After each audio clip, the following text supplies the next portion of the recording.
Next tonight on ITV and live online, a special Channel television programme hosted by Emma Baker and Gary Burgess. Hello and welcome to the parade in St Helier. Tonight we're debating one of the most controversial issues in Jersey in recent years. The plans for the island's new hospital.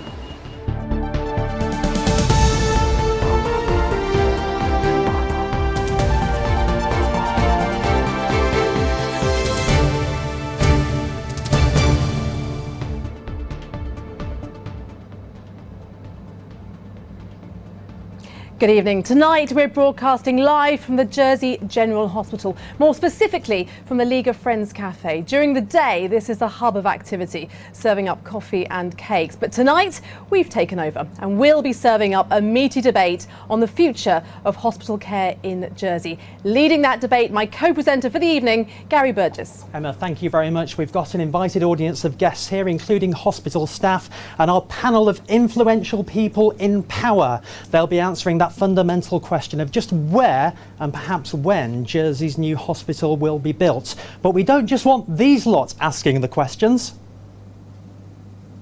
We want you to get involved. Send us your questions using the hashtag ITV Channel Debate and we'll try to get through as many of them as possible. And if we don't have time in the next half hour, the debate will continue on our Facebook page until around 7 o'clock. That debate is coming up. But first, let's remind ourselves why, after countless hours of talk in the States and tens of millions of pounds spent, Jersey is no nearer to having a new, desperately needed hospital.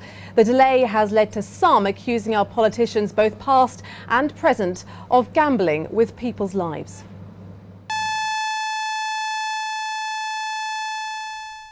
The stakes have never been higher, but nobody could have predicted how this one would play out. It was 2012 that the then Health Minister announced plans for a new hospital. By 2013, Deputy Anne Pryke showed her hand. A twin-site hospital split between the current site and Overdale, with a price tag of £297 million. But the general election in 2014 changed the game. A fresh roll of the dice with a new health minister, Senator Andrew Green, insisting the hospital be built on a single site and a new search for the perfect location. By 2016, the odds of it being built on People's Park shortened, sparking protests. That site was then ruled out and the state settled on a new hospital next to the existing one. But the price tag had rocketed to £466 million. A planning inquiry led to it being rejected in 2018 for being too high and imposing.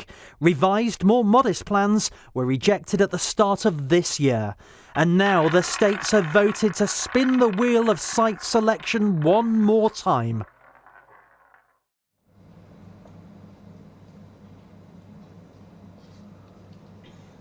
Well, the site of the new hospital has been a controversial issue right from the start.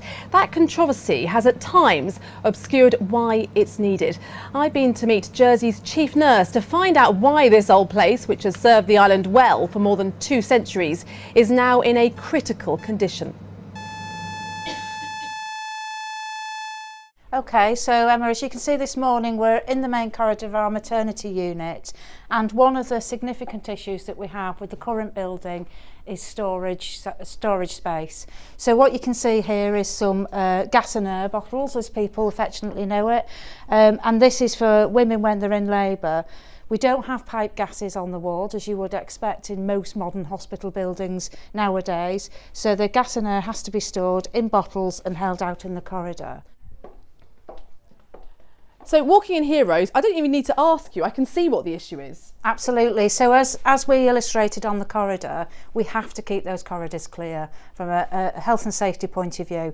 So staff have no option, because of the lack of storage, but to use rooms that they would normally use for patient care, to double up a storage room. So if a woman needs to give birth in here, what do you do? The midwives have to come in, clear out the equipment, put it in another space and get the room set up for the mother. So everything that you see in this room, with the exception of the pool, comes out. And you also haven't got ensuite facilities here, which for a woman in labour is pretty important, isn't it? Absolutely. I mean, as it stands at the moment, the mother has to come out of the room, walk approximately 200 yards down the corridor. When they're in pain, it's uncomfortable, it's undignified, and it's not in keeping with modern day standards of practice. Just give me a list of some of the other problems there are, because these are just a few of the problems that you and your colleagues come up against every day. Yeah, so what we see here on the maternity unit is very symptomatic of what happens throughout the hospital. We have issues with peeling paint coming off the walls. We have a special care baby unit which has outgrown the size. We also have issues with clinical adjacencies, so how close our essential clinical services are to some of our wards and environments aren't where we would expect them to be in a modern day building. Well, let me introduce you to a couple of our panel members, the Infrastructure Minister, Deputy Kevin Lewis, and the Hospital Managing Director, Rob Sainsbury. And Rob, we saw there from your nurse, Rose, clearly some deficiencies with the hospital. I guess a fundamental question coming out of that is, are patients actually safe here? They are safe. We've got exceptional staff in the hospital and they work really hard every day, day in, day out, to make sure that patient safety and the environment is maintained. But it's a challenge. You can see from the clip they face daily challenges to ensure that that safety is maintained. It isn't just environmental. Some of the bigger challenges we face is around access for cubicles so that we can isolate patients with infection risks, and also to make sure you've got an environment where patients who are at the end of their life have the right care in a quiet environment also within a cubicle. And that's a real challenge for us to balance in an environment where you don't have that capacity. Deputy Lewis, you can hear the frustration there. People working hard here just want politicians to get on with it. Absolutely. I think one thing we can all agree on is we need a new hospital as soon as possible. But wherever that hospital is, we will be investing in the present site, a general hospital, to bring it up to a reasonably good standard whilst the new hospital is being built. Okay, lots to talk about, Emma, and we'll be doing that with you very shortly. Excellent. We're looking forward to that. Well, let's talk about the costs, because there's many figures that have been talked about. Well, what exactly are the numbers? Well, back in 2013, the new hospital was expected to cost up to £297 million. But by the time those plans were revised in 2016, the final bill, including a contingency fund, had risen to £466 million. And as every month has gone by, the spending on preparations for the build has gone up. So far, £42 million has been spent. Add to that the growing cost of maintaining the current hospital, estimated at more than £100 million before any new one opens. And you can see just how eye-watering these numbers can get. All that money spent, and we don't yet even know where the hospital will be built. Before we begin that discussion with our panel, Gary has been meeting people who believe they know which sites should be on the new waiting list.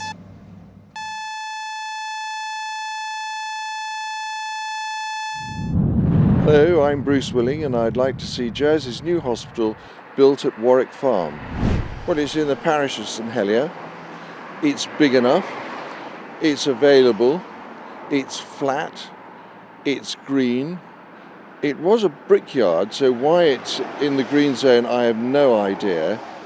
And actually it's affordable. But officials say building here wouldn't be in keeping with the environment and that access is poor. Hello, my name is Sharon Cox and I would like to see our new hospital built at Overdale. Overdale is a quiet site. It will not destroy the town landscape by going up several 8 stories.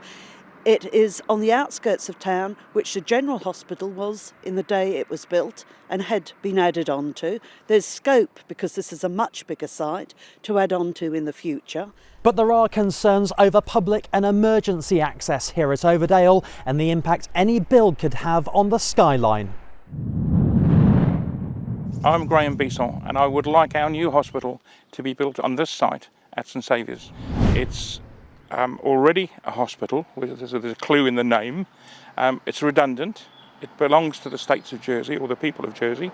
It's big enough for a complete hospital and also to have a mental health unit to go with it. But it's not located where most people live or work, and the infrastructure, including roads and drains, would need upgrading.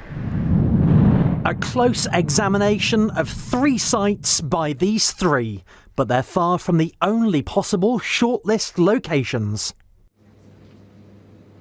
Well, some interesting perspectives there, but they're far from the only sites. And indeed, I'm getting word from our viewers on Facebook this evening that there are lots of calls for the waterfront to be the new site for the hospital. Let's speak for the first time tonight to the Health Minister, Deputy Richard Renner.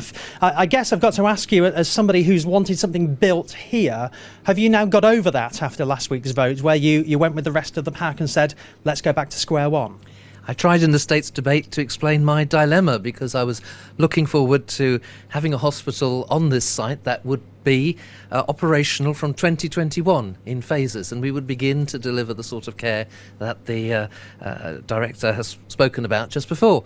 But we couldn't get that over the line, could we? So that my view was that we must take a step back and we must start again and engage in this process. But if you're being honest, in your heart of hearts, is it third time lucky here for you? Is Gloucester Street still where you want the hospital built? No, I'm not expressing any preference. Gloucester Street was not a perfect site, and no site seems to be perfect. So there were issues about Gloucester Street, so we will go out again to have a transparent process to assess those sites, go out to public consultation and with the medical fraternity, and we will try and come to a view as to what would be the best site to choose, out of recognising that there's no perfect site. Senator Sarah Ferguson, you are the chairman of the Public Accounts Committee, so you're keeping an eye on the numbers here. I mean, the numbers are already eye-watering. £42 million spent, not a brick laid. £27 million of that is likely down the drain. This is a huge failure of this island's politicians, frankly. No, I don't think it is. Well, possibly, because obviously over the years the maintenance budget has been used for other parts and other plans at the hospital. It's nothing to do with, for instance, Rob here, because he's come to this lately, but I've been in the States for the best part of 20 years, and you just see the maintenance budgets used elsewhere. The Auditor General had a fairly swingeing report on what went on with the site selection.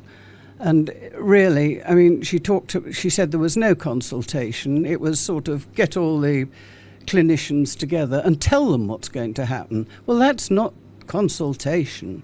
I mean, frankly, you know, if we're going to have a new hospital, I would like to see us pick a number of very good hospitals that are already operational, and you actually send a party of clinicians to see these hospitals, because there are things that are going on and development in technique and technology and so on, and unless you've actually seen it working, you know, you're going to go and maybe just develop the old style. In a word, do you have a favoured site at this stage? No, I want to see the proper examination of them. I don't like the thought of building on sand, because my civil engineering friends tell me that if you build on sand, your foundations will cost about 30% more than if you build on rock. OK, that was a good one-word answer. Let's go back to the hospital managing director. I heard you on the radio last week saying, we have a perfectly good scheme, we can build here, we can get on with it. Can we acknowledge that's dead in the water now? I think the process has clearly said that we need to go back and we need to start again, and we need to look at all of the options. I think that needs to happen, and I think the point about clinical and professional engagement needs to happen as well, and I think there needs to be public engagement in that. I think we need to ensure that the public are contributing to that debate. But let's just talk about your team. You arrived in the middle of all of this, or the tail end of it, depending on your perspective on history. You've got a workforce working flipping hard day in, day out, but clearly left demoralised by a process where some feel they've been gagged along the way. So we need to make sure that the professional and the clinical voice is heard in the decision making, and we need to ensure that they are part of the process. They need to inform the case for change, and they need to be brought with us in ensuring you get the case for change. It's really hard to please everybody in this kind of a situation. There are lots of views, and there will be lots of individual views about how departments might need different things. We've got to look at the whole position and the whole picture. Can I just ask, there was the staff survey late last year, albeit a very low response rate, but of those who did respond, I think 82% said don't build a hospital next to the existing one. You side with your staff, surely? It's not a case about siding with the staff. I think you have to prioritise what you need. And you listen to your staff, surely? Of course you do, but we need to get the hospital. I think that's got to be the focus. And for me, it was the speed in getting the hospital that was the most important thing. I felt we had a good solution. We've not got that solution now, so we need to move forward and start the process again. So before it becomes a hospital, it's a construction project, an infrastructure project. How quickly can this happen? I mean, some people are telling me we can make progress by the end of this year. That sounds like cloud cuckoo land stuff, Infrastructure Minister. That would be very hard going, Gary, but we can certainly make a start on things. But like everybody else, I came late to the party. But being Corporation Sole, this is a project I've inherited. But so what we did was, last week we took a step back. We've lost 2 planning applications, so we took a step back. But let's make one thing absolutely clear, that Gloucester Street is still on the table as one of the options we must look at. That's very clear, and that was clarified by the Deputy Bailiff who was in the chair. That this site is still on the table, but we will be looking at the other sites. I can already hear from people in this room a sharp intake of breath through gritted teeth. So, Emma, I think we're going to get into that very shortly. We are indeed, Gary. Thank you very much. Well, the debate is underway, as you can see. We'll be back with some of your questions in just a few minutes. And we'll be carrying on the debate after we've gone off air. Here's how to get in touch. Don't forget to use the hashtag ITV Channel Debate. You can follow us now, if you like, online. Just go to our Facebook page or click on the link on our website. That's itv.com/channel. But now, time to join James in the studio for the rest of the day's news. Emma, thank you. A new search in waters off the Channel Islands will start in the coming days for the missing pilot of the plane that was carrying the footballer Emiliano Sala. The wreckage of David Ibbetson's plane was found 24 miles north of Guernsey, but only one body was recovered, that of Emiliano Sala. Well, Rob Moore is live now at Guernsey Harbour for us. Rob, what do we know about this new search? Well, we know this search is being funded by the family of David Ibbetson, the 60-year-old from North Lincolnshire, who, as you said, was the pilot of that light aircraft that went down in Channel Island waters last month. And you may remember that family recently gave an impassioned plea on ITV's Good Morning Britain, asking for help to fund a new search effort to try and find him. They've so far raised around £250,000. And today, Mr. Ibbetson's daughter, Danielle, thanked supporters, and in an update, she told them that they were hopefully going to get deep divers into the water, hopefully at the beginning of next week, she said, and they would also be using helicopters for searches of coastal areas. That could happen even before the deep dive. So plans are starting to be put into place. And Rob, do we know who will be involved in that new search? Yes, we know David Mearns, the man who coordinated the search on behalf of Emiliano Sala's family. And remember, that was the search that did in fact locate the wreckage of the aircraft. He'll be working with the Ibbetsons as well. We know the family have also spoken with local authorities, talking about planning the routes they want to take and other safety and procedural issues. So the details are being worked out, but it looks like we'll see this search getting underway in the coming days. OK, Rob Moore live in Guernsey, thank you. Households in Guernsey will get their annual £85 waste bill this week. It's on top of the so-called pay-as-you-throw fee of £2.50 per bag. Both charges are to encourage islanders to recycle more. All the charges will only go to pay for waste and recycling, so it covers the collection charges and the processing and export charges. So most people have seen the new transfer station that's gone up. As most people are aware, we're now exporting our food and our general waste off island for processing.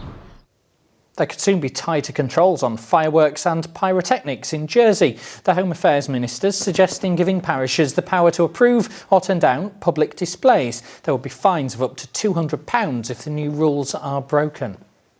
The cost of granting or renewing driving licences in Guernsey is to go up to £50. The £2 increase takes effect from next month and is one of several increases coming into force. There's a full list of them on our website. Next, the National Trust for Guernsey wants ramblers to help map out the island's best walks. Currently, there are no maps of the trails on its land, but it's a big project which will need people to put in the miles to record the routes. Fran Lenori has been for a stroll with the team behind the project. With every step, up or down, it's possible now with technology on hand to map exactly where you've walked and for how long. Guernsey's National Trust plan to make use of this technology by plotting people's walks to create a map of trails. But they'll need willing walkers to help. So, Sarah, what's the aim of this project? The aim of the project is to use the technology that's widely available to everyone today, to digitally plot our walks. You can see we're in quite a remote area. It would be very difficult to explain to everyone exactly where we are now. We want people to either fish a map out of their back pocket, or they can use their smartphone and pick up our walks from there. In order to create this map, the National Trust need walkers to turn on their smartphones and track their hike. We press go wherever we want to start our walk from. And for us, that would be a National Trust of Guernsey place. Press start, the map, we're tracked wherever we go. We press stop when we finish, and that basically is providing a digital track. So what do you have to do to be a volunteer? You have to love walking. Of course. You have to be able to use a smartphone. We want walkers with smartphones who can help us map our tracks. Okay, great. Okay, well, let's get going. The map will provide a guide for visitors looking for the island's hidden beauty spots, and it's hoped to encourage the locals out on the footpaths too. Well, the island is one of the most beautiful places in the world. Not enough people know of all the places on the island to walk, and part of the mapping project is to make this accessible to the island and to the islanders. The more we can get people out to enjoy the land we own, the better. And if you fancy yourself an intrepid explorer with a smartphone at the ready, then all you need to do is start walking. Fran Lenori, ITV News. Now we'll go back to Emma and Gary shortly for more from the ITV channel hospital debate. But first, a look at the national and international headlines coming up with Mary Nightingale. Honda says don't blame Brexit as it confirms more than 3,000 job losses in the UK. It's shutting its factory in Swindon, citing changes in the global car industry. New clothes could be hit with a penny tax to end the fad for throwaway fashion. And we look back at the life of the designer Karl Lagerfeld, who's died at the age of 85. Well, do join me for those stories and more at 6:30. Yes, that's coming up in just a few minutes on ITV. But welcome back to Jersey General Hospital. We're live here in the League of Friends Cafe. Now, many a conversation has taken place here over coffee, putting the world to rights. Tonight, the topic is the hospital itself. We'll be talking to our audience shortly, and Gary is with our panel waiting to take your questions. Of course, get in touch with us, get involved on social media using the hashtag ITV Channel Debate. You mentioned coffee. We need to get the kettle on, Emma. Right, we're getting loads of messages in already on Facebook and on Twitter. Let me just start with one from James, who says, I feel both St Saviour's and Overdale are the wrong place for the hospital. Why was People's Park ruled out when they could knock the old hospital down and build a new park there when it's all built? Let me just start with the infrastructure in the Minister on the logistics of this. He's right, isn't he? That is logistically possible, but politically unacceptable. The Constable St Helier has just ruled out the People's Park as a site at the moment. But with my infrastructure hat on, I was talking to our group director here, Robert, before we started. There's 2,300 people work in the General Hospital. If they were on the road early hours of the morning, at the same time as school time, at the same time as people going to work, it would be absolute gridlock. Most of the, quite a high percentage of staff live in town and work in town. So I genuinely believe that the new hospital should be situated in town or very close. Where? Well, I've then narrowed it down to about 3 or 4 sites. Take the splinter out your backside. Where? Off that fence. Where do you want the hospital to go? No, I have to remain impartial. And as I mentioned... Do you have to remain impartial, or are you a parish politician and a minister who can influence at the top table? Well, I think, as I say, as long as it's within the ring road or close to the ring road, that's good. The island slopes from north to south All roads lead to St Helier. The bus station is round the corner. I think it would be unwise to build it anywhere else out of town. We need to be in town or very close to town. Can I just check, is that what we're generally agreed on? Can I get nods and shakes from the panel? So you think it could go somewhere out of town? Well, the Isle of Man spent a number of years trying to build their new hospital in Douglas. In the end, after 12 years, they built it outside of Douglas in the country. So I don't think we can rule anything out yet. Okay. And just very briefly, Health Minister, your thoughts on this? Well, the Chief Minister's promised that we're going to have an open and transparent process. So I think we're going to have to look at sites outside town as well and examine the pros and cons and then gather all that evidence and work towards a decision. Okay, I've got people here nodding and shaking their heads. Emma, I think they want to have their say. Yeah, we've got lots of reaction coming on here. I'm mingling with the guests at the moment. I'm going to come to Becky Sherrington, who is head of nursing here at the hospital. Good to talk to someone who's actually working here. Becky, how are you finding the debate so far? It's really interesting. It always is an interesting and lively debate, so it's good to hear different views. Yeah, there's plenty going on. I know you've got a question for the panel. Go ahead. How important, because we're trying very hard to recruit and retain staff, how important is a hospital building to recruit staff, do you believe? Let's go straight to the hospital managing director on this one. You're trying to make those rotas work. Does that matter? It does matter. It's one of the reasons why I came to the island. It's a very attractive thing to work in a modern facility where you have a good environment, you have rest areas, it's a good environment for your patients. They're the things that staff like, it ticks their boxes. And I think it's an attractive thing for recruitment for the island. I think it could be a real advantage for us for our recruitment issues. I mean, we hear a lot about social workers, that it's not just a Jersey thing. Recruiting everywhere in the Western world is a difficult thing. Is Jersey the barrier, or is it just getting good health staff for anyone is a difficult thing to do in the British Isles? There are some challenges, and it's difficult to get some groups of staff. We know that in mental health, by example, it's quite difficult to get some professional roles filled, but we actually do quite well in some areas, and particularly in the hospital. Actually, we do quite well with some of our specialties in areas where in the UK it's quite difficult to recruit to. So I think it is possible. I just think a new environment would make that more possible and more attractive for staff. Does that not make you feel guilty, Minister?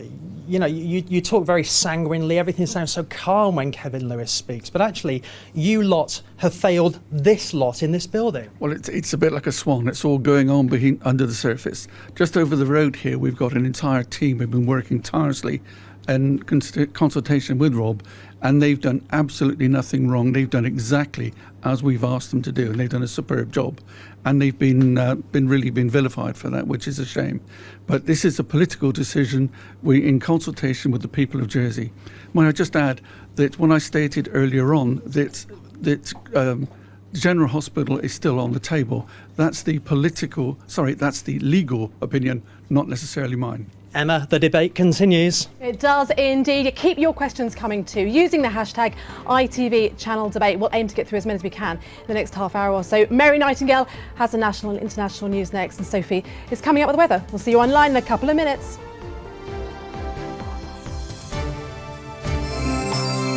Yes, that's a bright outlook. Yes Electrical, sponsors of the ITV Channel Islands weather.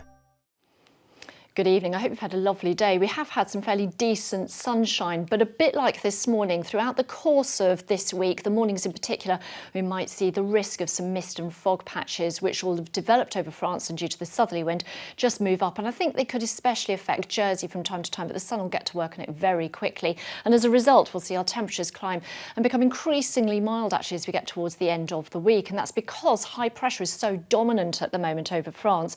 And it does mean that all the fronts trying to move in from the west are almost being blocked and shifting further north. So dry, settled, sunny and mild is the forecast. Tonight, just bear in mind there will be some fair periods around, with temperatures falling away to lows of 6 degrees. In Jersey, there is the risk of a ground frost. The winds have been about a force 3 to 4, continue to be that overnight tonight and into tomorrow. So just that risk of maybe some mist and fog patches trying to creep into the picture first thing tomorrow, but then some good sunny periods and temperatures maybe a degree or so warmer than today. Highs of 11 or 12 are forecast. But with the light winds, it means the sea state is slight. High tides are about now, so next times of high water are between 7 and about 12:30 tomorrow morning. Sea temperature is 9 degrees. The outlooks, you can see plenty of dry, settled, sunny weather. Temperatures potentially could be record-breaking. February the 29th, back in 1964, we actually saw temperatures around 16.2 degrees. So with luck, you never know, we might see those temperatures broken and we might just get a 17 degrees by the time we get to the weekend. But a starry night to come tonight, and in fact do take a look out because there is a beautiful full moon tonight called the snow moon. But many thanks to Greg for his summary. Bye for now. Yes Electrical, sponsors of the ITV Channel Islands weather.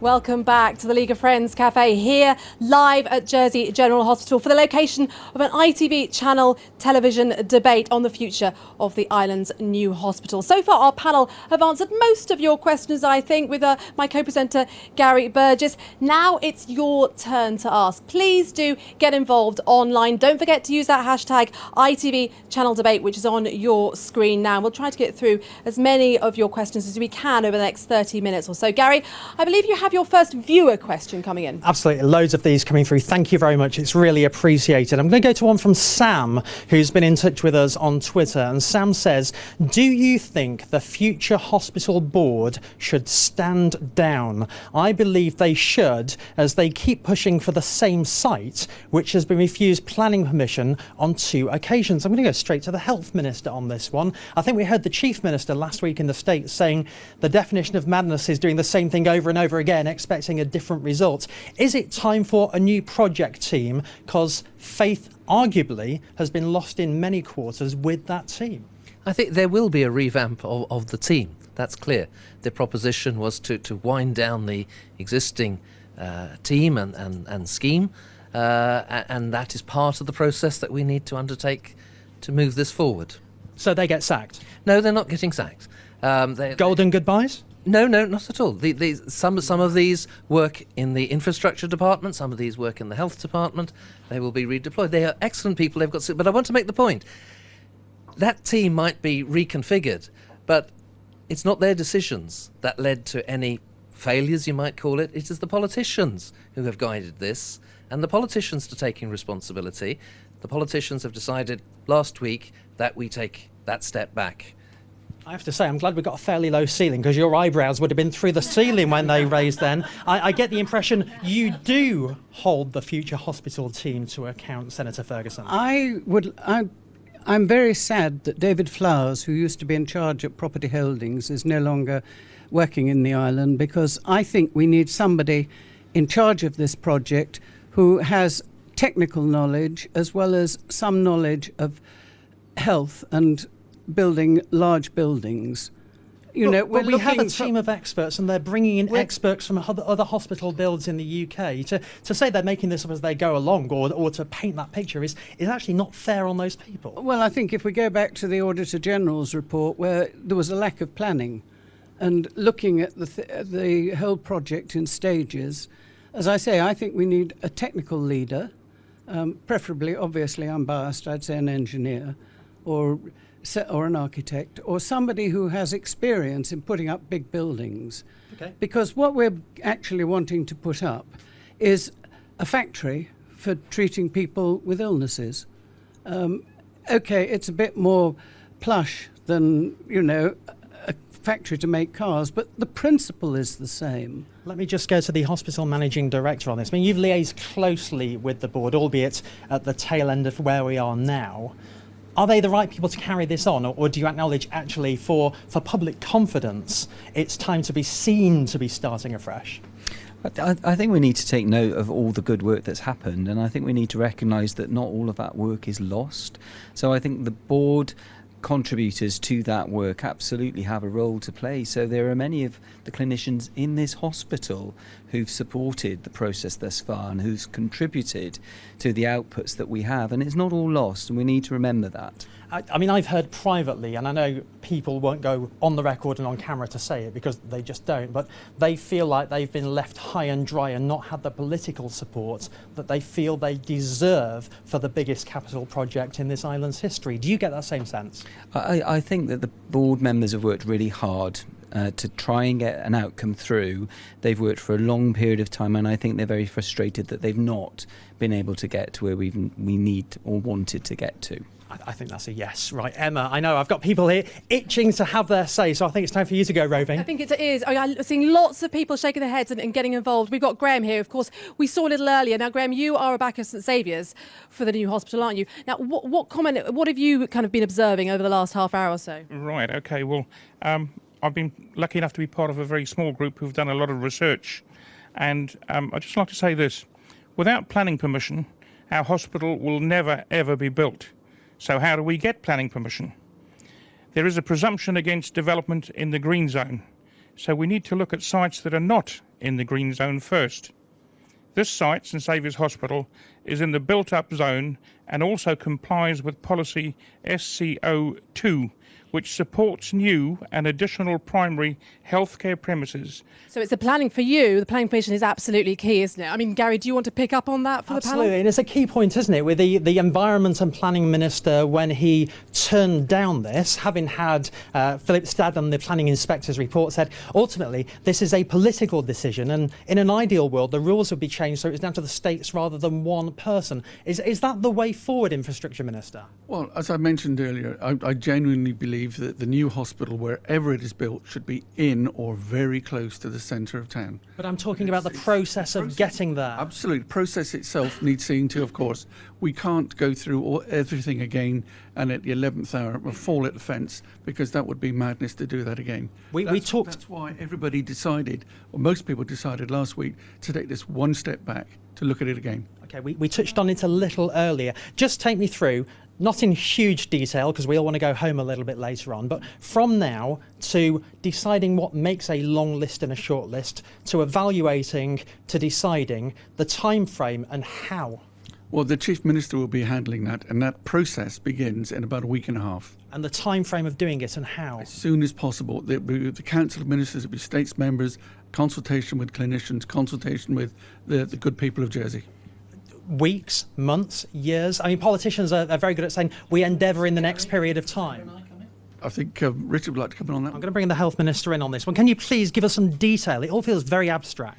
Well, Gary, please remember it was only 4 working days ago we decided to take this step back, and we promised comprehensive consultation. So, of course, we can't now come up with a detailed scheme and procedure to set out before you. It's far too early, I'm afraid. Sorry, so you went into a debate last week without a plan for the outcome being this. That's embarrassing, isn't it? No, I don't believe so. We can't set out now the dates by which we want to achieve fixed stages. Why not? Because we are going out to consultation. We are going to consider how to do this differently. Now, you were talking about the planning process.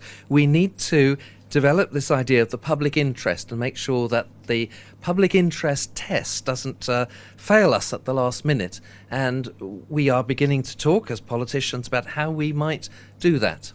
You're nearly putting your hand up. Go on, Senator Ferguson. One of the big items in the CNAG's report was the fact that there wasn't any real consideration of clinical risks and benefits of the sites that were being considered. And this is one of the reasons she was quite so damning on the site selection process. So if we're being told an open, transparent, timely process that will engage the views of health workers and of the community, does that satisfy that lacuna in that previous report? Well, I think you've got to. As she said in her report, the clinicians were summoned into, and the people working in health were summoned into the lecture theatre and told what was going to happen. They weren't consulted properly. They were just dictated to. And of course, various people will give various versions of the event, but you're not the first person to say that. I'm just going to get a show of hands from our people here. Are you confident that this new process will be timely, transparent, and reach a result? Hands up if you do. Dr. David Ning, okay, and let's just have a chat with you. You've spoken to me previously about your concerns about building a hospital on Gloucester Street, concerns about the adjacency of any new build and of cross-infection, and indeed the emotional impact on seriously ill patients and staff. Just tell me why you do have confidence this time around, and by the way, I like your optimism. Because I think the states have taken a backward step, and they'll be brave enough to make that step backwards. I think they understand the urgency of needing a new hospital, and if we want a new hospital quickly, we need a site which is less distressing and less disruptive. And the current site is most distressing for the patients and those around the hospital, and most disturbing and disruptive for the population here. If we found an open site, such as the waterfront, despite the cost, or Warwick Farm, then I think an open site and new built based on a model which is well rehearsed in other countries and areas, I think we should be able to adopt that and use that. So I am confident that with the courage of the current government, that the decision will be made quickly. I just want to contrast that with the Hospital Managing Director, Rob Sainsbury, here. You have those concerns about the adjacency of a build and the impact through noise, through dust, through bacterial infection, and just the day-to-day impact on staff, and sometimes breaking final news to people in this building. Yet you say the scheme's okay. So you're at odds here, clearly. Yeah, I do recognise it. It is disruptive. It absolutely is. Having any building works, whether it's minor or major, is going to be disruptive. For me, I've worked and lived and been involved in sites that have been in the middle of cities, on existing sites, much bigger hospitals than this that have been perfectly built. And I've been involved in clean sites, which has been easier. But on those ones that are adjacent, are they this adjacent? Because the ones I've seen, actually the footprint of land is not as overwhelming as this, with flats and an opera house all around. I'm not sure I would agree with that. Okay. If you look at the site within Bristol City Centre, there's a children's part of the hospital that was built that's huge, and a significant proportion within the middle of the city centre, in a very urban area. So I think, there are examples where large infrastructure buildings have been built on the existing hospital site, but it is disruptive, and I do recognise that. I think the thing we've not done, clearly, is we've not convinced people that we can mitigate the risks. So I think we've got to make sure we do that. We promised questions and we promised comments. Emma, let's hear from more of our invited audience this evening. Absolutely, Gary. Let's just get some quick fire kind of reaction from what we're hearing. I know you've been shaking your head vigorously, madam, but I know you don't want to talk, so we're going to move on. Just a quick reaction to what you're hearing so far this evening. I'm really pleased to see that it's going to be open and transparent, because when the last process was going on, there was a distinct lack of an environmental impact assessment until distressingly late in the game. And even then, it was really hard to get any detail. So I'd like to ask everyone, is this going to be open and transparent environmental impact assessment and health impact assessment from the very beginning for each site? OK, quick question then for the panel there. OK, Infrastructure Minister, this process, will those basics I would proffer, including environmental impact, will they be earlier in the process on hospital version 3.0, or is it 4 or is it 5? I don't know. We'll make sure that is included in the process at a very early stage, absolutely. So is that an acknowledgement you got it wrong last time? Yes, I said this is a project we inherited, but we will make sure that's in any new project. Okay, let's get some more comments and questions. I know Kevin Keane is in the audience there with you, Emma, a business troubleshooter, a leadership expert, and no stranger to suggesting potential big capital projects of his own. I mean, your current hobby horse is a bridge to France. Well, if we have a hospital at the other end of the bridge, we can just cancel all of this. We might get it quicker, mightn't we? What's your take on all of this? I think the politicians are incapable of making this decision, and I would leave it to the professionals and just take it away from them. We'll never have a hospital if we leave it to you guys. I'm sorry. I think you failed and you're not going to get there. Do you have any ideas, though, of how we can get a finality? If a series of consultants come to a conclusion, you just know that won't work. Do we go for a referendum? No, I'd give it to the professionals. I'd say, have the Andium of hospitals, effectively, and say, you guys get on with it. You need to have planning permission. You've got a budget. Just get on with it, because politicians are incapable of doing this. I mean, it's proven already, isn't it? Senator Ferguson, you are incapable. No. You can have right of reply to that, by the way. Thank you very much. No, I think actually it was much braver to say, no, we need to stop here. No, hang on a minute. In this process, the only brave thing the states have done is say what it doesn't want. It's not had the bravery really at any point to say what it does want. No, I don't. I think you're being unfair there. To vote to stop the project, it's very much harder to stand up and say we got it wrong. And part of the getting it wrong was that the information that was fed to the states was incorrect. I voted for the site originally. Well, doesn't that make the point? You voted for the site originally. No. It proves to be incorrect. Strip the politicians out, put the experts in. Well, Bingo. yes, one, as the Auditor General said, we need a proper acute strategy set out. And really, to plan it properly, and as I said before, we need, with a bow to Kevin, we need a technical professional to lead the project. Let me just check with the audience here. We'll go for our show of hands again. Who would be happy to strip the politicians out of this process? Show of hands if you would. Well, I'm asking questions that are popular with one person every time. Let's go through some sites at this point. Who would like the hospital built on the current site here? OK, we can move on from that. Who would like the hospital built at Overdale? Couple on the front row. Who'd like the hospital built at St Saviour's Hospital? Who'd like the hospital built at Warwick Farm? Who'd like the hospital built at the waterfront? And who'd like the hospital built somewhere else that I've not mentioned? Right, okay. Well, actually, I'll dive straight in myself then.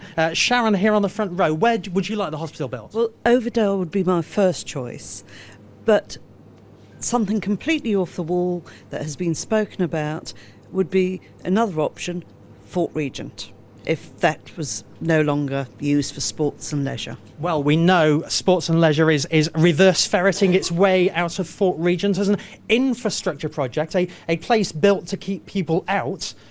Infrastructure Minister, could that be a hospital? Is it time to think the unthinkable?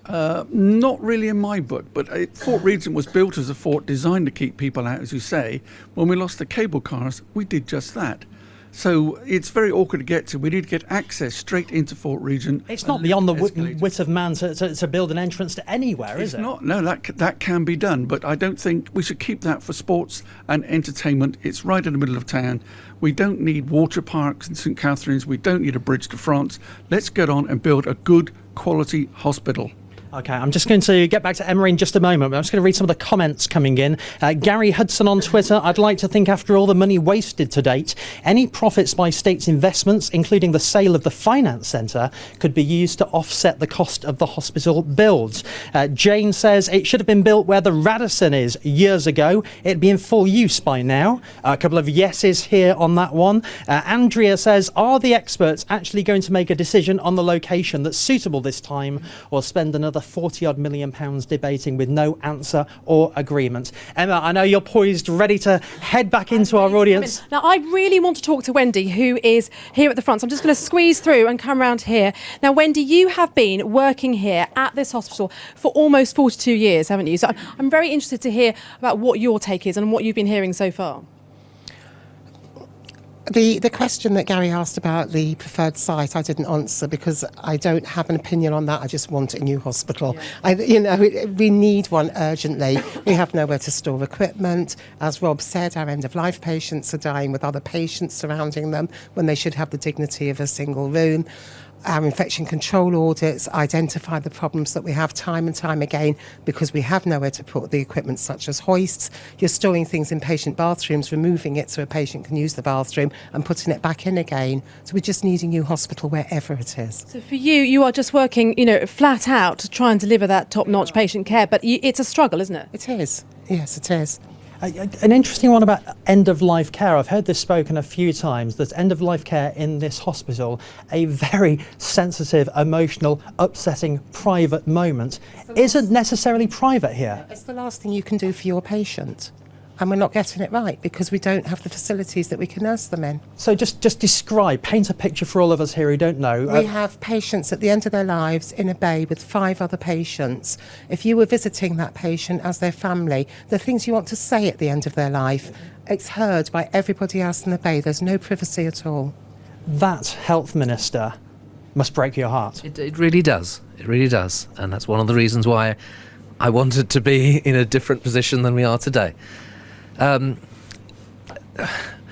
What can I say? We've just got to use and redouble our efforts to try and get this right. It's just, I mean, these are the political platitudes I hear time and time again. We've got to redouble our efforts. We've got to be open and transparent, but it doesn't seem to result in anything. Well, but I'm afraid, Gary, it is a political process. I understand why Kevin Keane might say leave it to the experts, but at the end of the day, it is a political process, isn't it? And it's got to go through a planning procedure.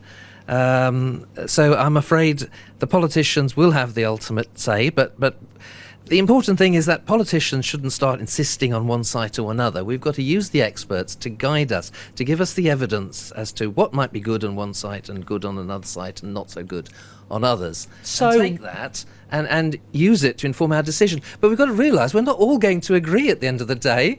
It's not going to be popular. Some people will disagree, but we've got to find a process to arrive at a new hospital. So when you say it's not for politicians to meddle in the process of whittling down those sites, when a few weeks ago the Assistant Chief Minister takes me on a tour of Overdale, shows me the plans and his vision for knocking down the homes at the bottom to create a new entrance there, was that unwise of him to do?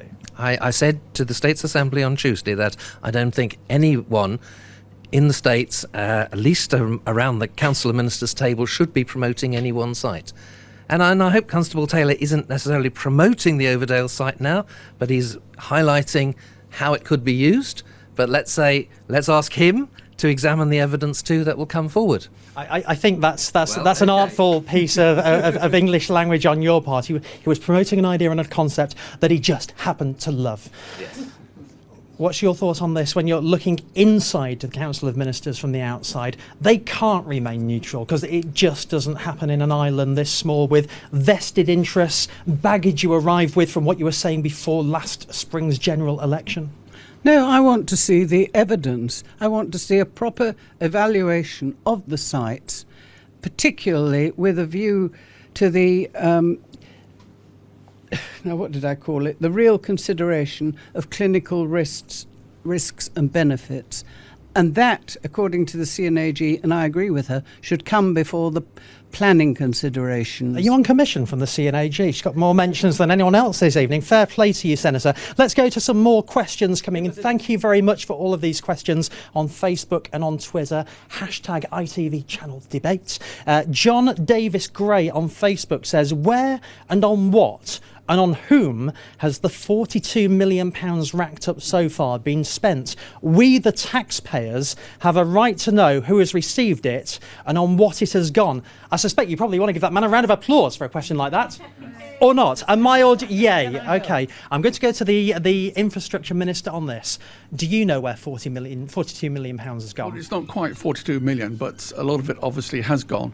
When you say it's not quite 42, 41 point something? Not 42, no. It's about half of that has been written off, obviously, but the project. But we've got people working in the offices. There's about 37 people, I think, working in the offices on this very project, and it's their salaries. And we've had rebuilt the limes for junior doctors. There's been a new health unit built up at Overdale, so that is not a complete write-off. But obviously, any write-off is inexcusable.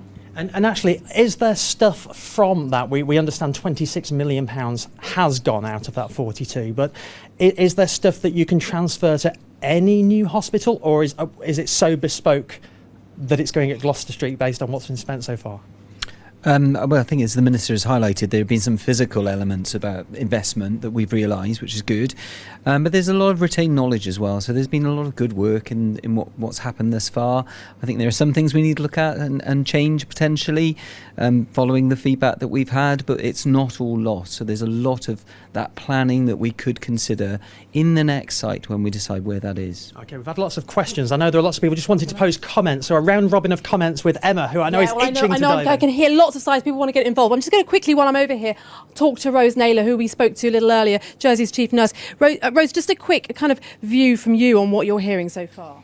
Well, I think as demonstrates this evening, there are lots of different views on the debate. Like Wendy, I didn't vote for any particular site because, again, my view is we are keen to get the best facility as soon as possible, as we showed this morning when we went on the maternity unit. It is a difficult decision. We do need political involvement in that decision because it's a lot of money that we're going to spend.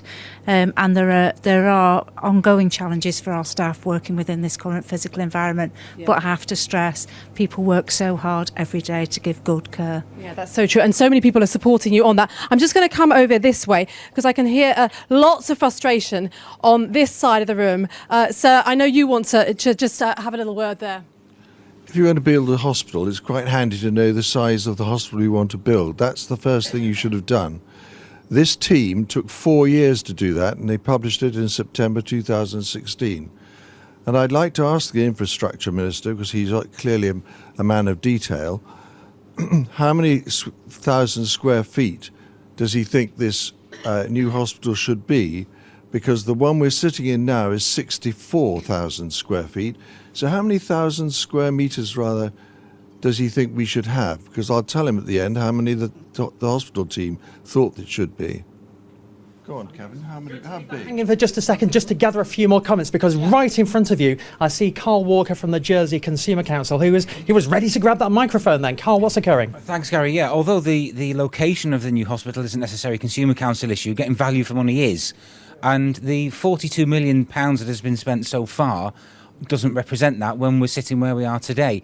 I'd like to know if the state's members can give any guarantees or reassurances that the next round of consultation and process isn't going to cost us another 42 million, and that they're not going to try and pass that on to islanders through tax rises or GST on online shopping, for instance. Let's work our way down the panel. Just address the size of the hospital issue for the gentleman behind, and then Carl's point. So that first point then, Minister. Yep, it's not too much different than what we have now, a bit bigger, obviously. I don't have the exact detail with me.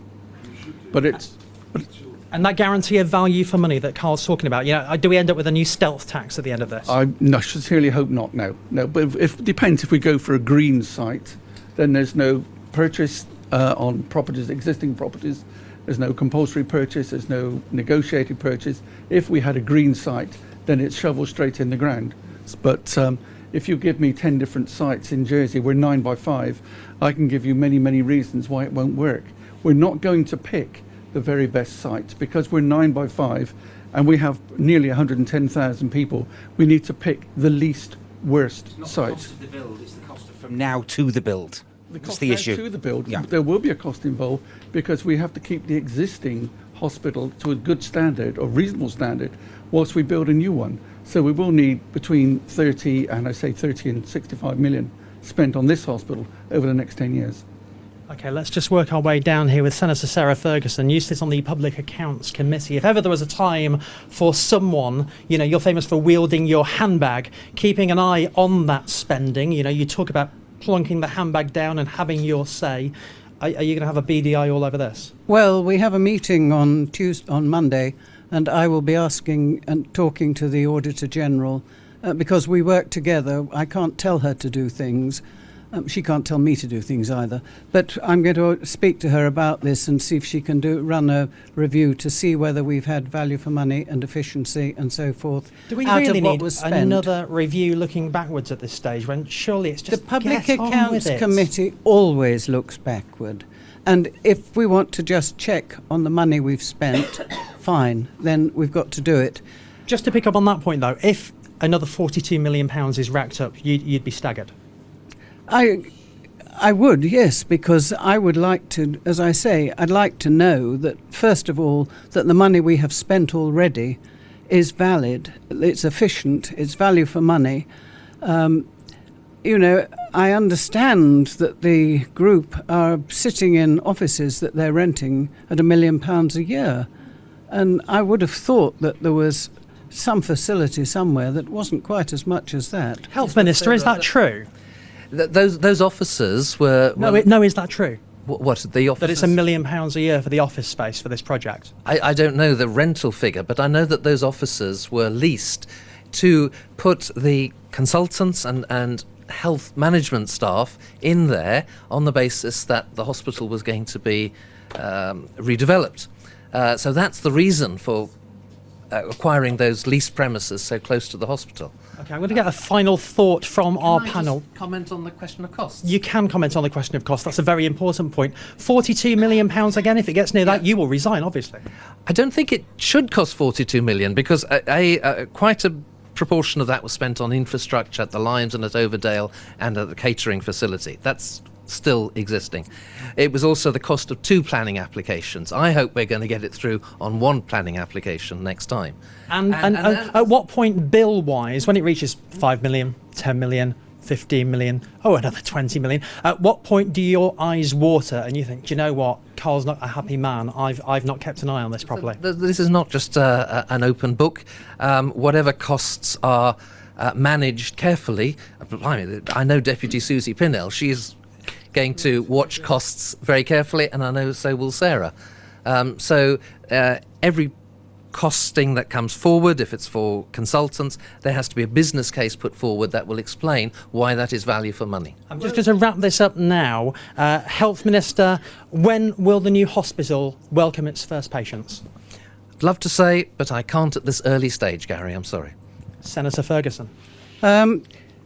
Yes, the problem is that with the spending, when they started the spending, there was a contingency fund of something like 72 million.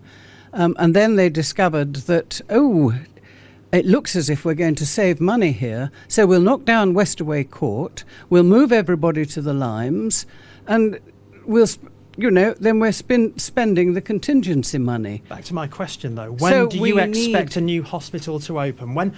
This is what we want at the end of this. This is the punchline to this pretty bad joke we've all been living through. When does the hospital open? When would you expect it to open? Well, there's all sorts of estimates. I'm not prepared to... I haven't got the details. It's a project which I am not into the civil engineering side of it. If we use modular building, modular wards and so on, it should be much quicker. OK, then, Deputy Lewis, you know the process. When could the hospital open with a fair wind? Depends on which site we end up with. If it's a greenfield site, we could be open hopefully within 10 years. Within 10 years. And a hospital within 10 years, can you manage finally on that, Rob Sainsbury? Well, I'm hoping we get one as soon as possible. I think for me, what's the most important thing is that we get one and that we have commitment on a site selection where we know that our staff are with us as well, and we know that that selection will be carried forward. However many elections there are, it will be a definitive decision that we can plan with. So for me, that's the most important. Panel, thank you very much. Our audience, thank you very much. I suspect the debate is going to continue for a long time, so we can do more of this. And thank you for everybody's contributions so far. So tonight, we've not got any cast iron conclusions on where a new hospital should go. We know a clean, open site could be a faster, easier build. We know the Health Minister wants politicians taking out of that process of whittling down those locations so there's no political interference. I cannot imagine there's a chance in hell of that actually happening, but we shall see what happens there. And we are also told there should not be another £42 million spent on getting to the next stage. And I think we heard it from Deputy Lewis, to paraphrase an American president, no more taxes, Emma. Yes, thank you, Gary.